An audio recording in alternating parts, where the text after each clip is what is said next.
Hello,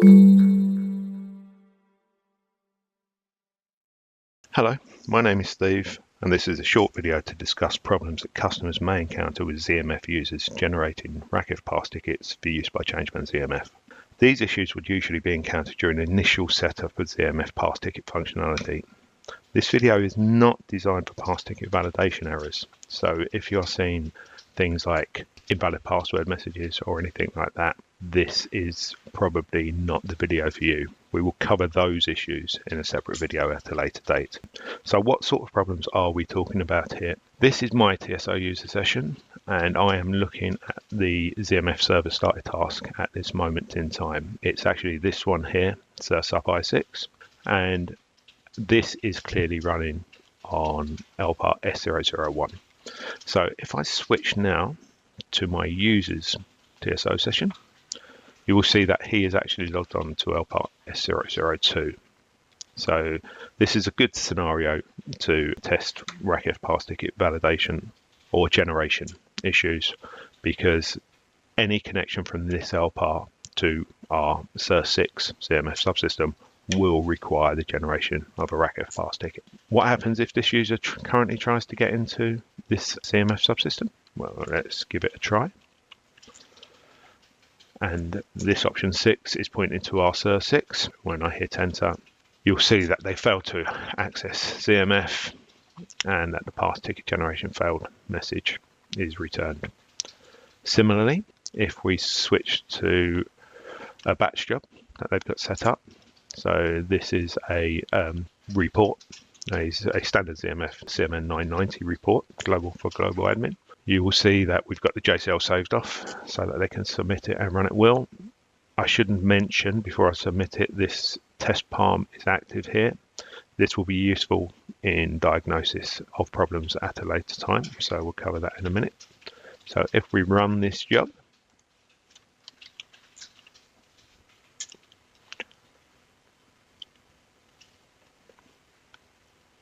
and look at the output, it's already completed. You will see that the job has ended with a return code 8. And then if I look at the individual output files from that job, you'll see various connection failures in the sys-ts print. And if I look at the SIR print, there is a whole host of information that I will cover now. Before going any further, I think it's important to explain the types of connection to a ZMF server started task that can be executed. I'm not going to go into details on either, but there are two primary connection methods.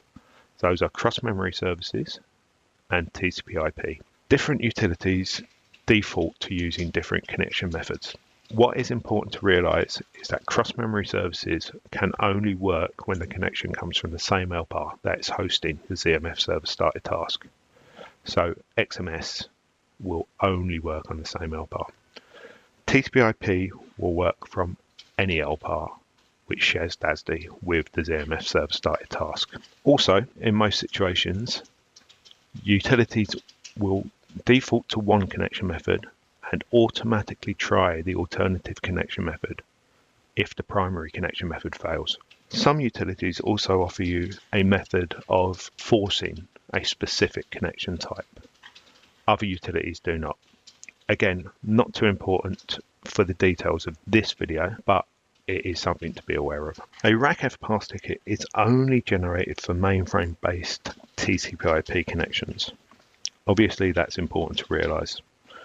Regardless of where they originate, that can be from the same LPAR or a different LPAR. Cross-memory service connections do not generate PassTickets.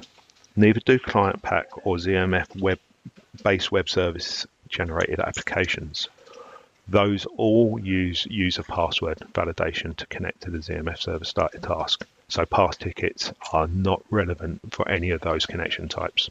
As our report has executed SIR XML RC underneath the covers, this is actually a good mechanism to test RACF PassTicket generation issues, because a SIR XML RC always defaults to a TCP/IP connection type. Looking at this trace data, what is important here? On this first line, you will see the following. Notice that the connection method is T. This indicates that this is a TCP/IP connection request that is being executed. And if we move further down, you will see this information here. This is obviously the same error message that we saw when connecting to the ZMF server started task through the ISPF interface. So our PassTicket generation has failed. So as mentioned before, Cerex MRC immediately changes tack and attempts to execute cross-memory services connection, method equals X. Because this user is running on S002 and our ZMF server started task is running on LPAR S001, again, this will fail because cross-memory services connections cannot work across LPAR. Okay, so how do we go about checking and diagnosing this problem and hopefully resolving it? The first thing to check is that everything is running on the exact LPAR that you expect it to. So one problem we frequently see in the support team is where customers have unexpectedly had a job run on an LPAR that obviously they did not expect. So let's take a look at an example of what we can check there. So here's a job that user CMN sub0 ran earlier. Obviously we can see it was submitted on the S001 LPAR. So obviously it ran there, yes? Well, no. The most important message in this situation is that $#373 message. Because this job actually had a job palm routing it out to the S002 LPAR, although the job was actually originally submitted on S001, it actually ran on S002. That's a frequent problem we see with customer reports where basically a job executed on an LPAR they did not expect. This is obviously a 132x27 display we're looking at here. So if I switch columns on, you can see column 80 comes to here, and users running on a 24x80 screen might not even see this section of the #373 message. So that's always a good thing to check that the job has actually executed on the LPAR that you expect. Even if you have no job palm sysaf cards or root execute cards, with the workload balancing and the workload manager now in operation just about everywhere, jobs can be routed around many different LPARs without users really knowing or realizing that that's actually occurring. That's the first thing to check.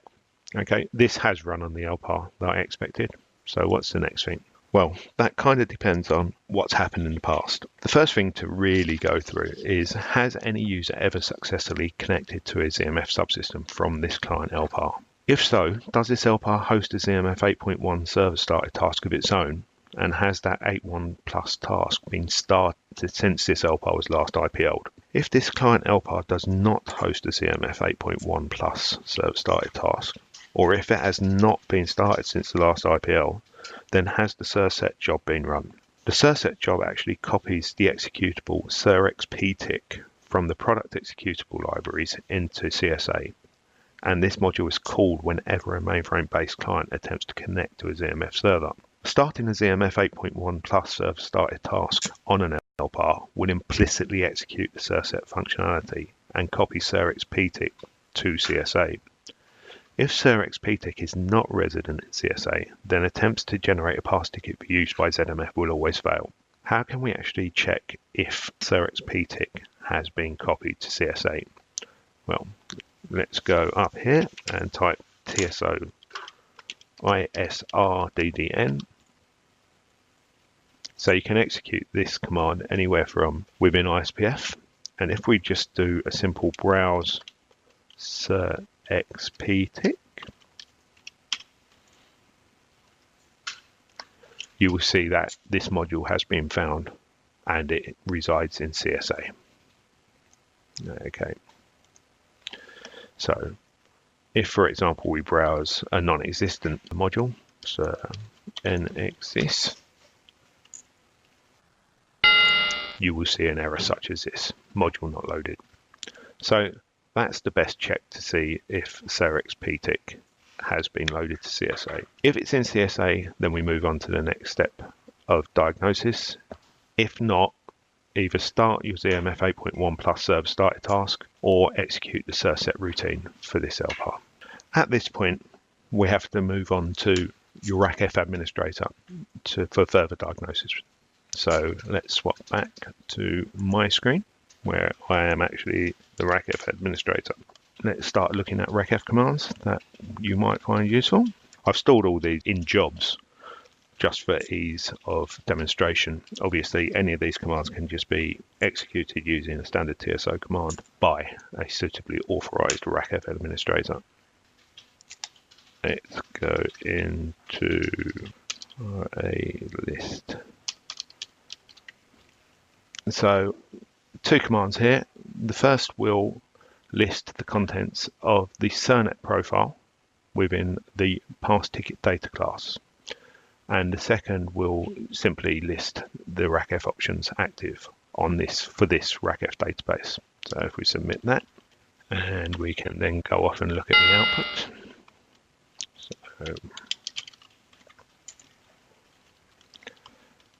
Okay, so let's just look at this output. Okay, let's take these in reverse order. Okay, so let's look at the second output first. The first thing to check is whether the PassTicket data class is active within this RACF database. And here we can see within active classes that the PassTicket data class is indeed active. If it were not active, you would need to go off and activate that class. And the command is included in both the standard documentation and also in the KV article referenced earlier. Okay, so that's good. But obviously what is not good is the response to the first command. rlist the CERNET profile within the PassTicket data class. This has not been found. So this is almost certainly at the root of our problem. So how do we go around defining it? Okay, if I swap back to my edit session, and instead of there, let's go to radefde. So again, these commands can be executed just for a standard TSO command, but just for ease of demonstration, I'll put them into a batch job. Okay, so the first command there obviously deletes the CERNET profile from the PassTicket data class. As we don't have one, that's slightly unnecessary for our purposes, but it's probably just a good thing to do anyway, just to ensure that everything's cleaned up before we go around trying to redefine the profile. Our second command just refreshes the contents of the PassTicket data class. Then we come onto our actual CERNET PassTicket data profile define statement. So rdefine in the PassTicket data class, the CERNET profile, single sign-on with the key masked encryption key. Now, obviously, use something more secure than the one I have here. In the past, some customers have questioned whether or not case of any of the hexadecimal characters here is important. Personally, even though we run in a case-sensitive RACF environment here, we've never noticed any problems around case. But just to err on the side of caution, I'd encourage you to use uppercase hexadecimal characters if you are included them in your encryption key. The other thing to mention is Apple Data no replay protection. This clause has to be specified exactly as seen here. It's very important to ZMF that this is specified. The architecture of the product means that it must be specified. Otherwise, you will see problems at a later date during RACF PassTicket validation processing. So very, very, very important.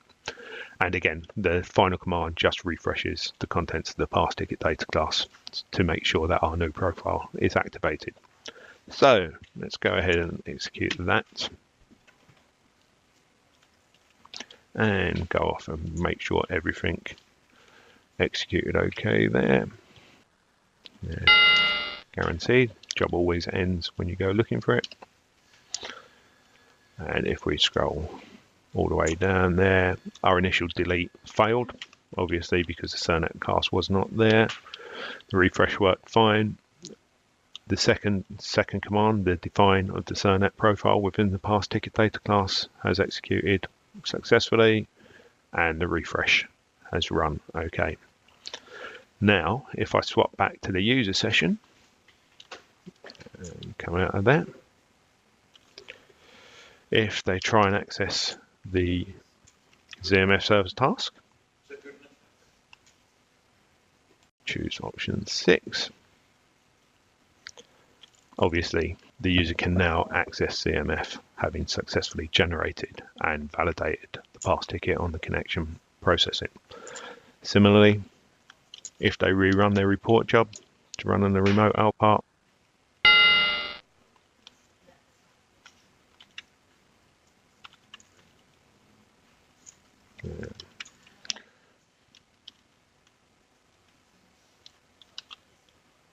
it has indeed completed. Okay, still a return code 8, but for different reasons, as you will see here when we look at the serprint output. Again, we've attempted to connect with a TCP/IP connection, and as you can see, everything's worked okay here. There's no errors, and we have gone on to actually execute all the services that are being processed by the report. And if we swap back to my user ID and look at the started task output,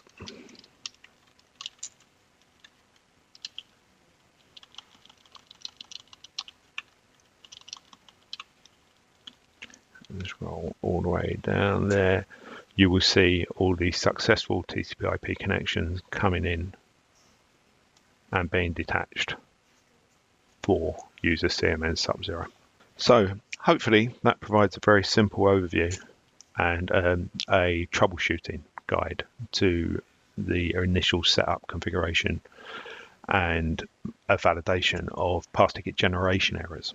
So a few caveats. All these tests were executed across 2 LPARs that share a single RACF database. If you're running an LPARs that do not share a RACF database, then the configuration and diagnosis steps should be identical, but you will need to execute the steps twice, once on each database. You will also need to define the same encryption key with a CERNet PassTicket profile in both databases. Very important that.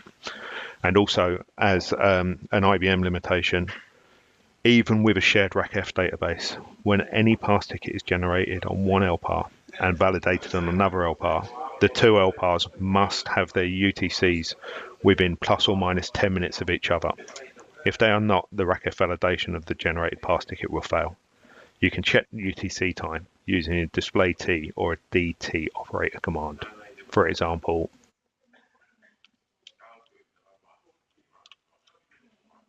okay, and you can see the UTC over there. Hopefully this all helps, and I am now off to redefine my CERNet PassTicket profile with a slightly more secure encryption key than the one used in this demonstration. Again, for further reading, JCL and diagnosis purposes, please take a look at KB article S142191 on the support line website. And if problems persist, open an incident with customer support and we will be happy to try and help. Again, KB article S142191 contains a list of diagnostics that we would like to see to progress investigation. Thanks very much for listening. Talk soon.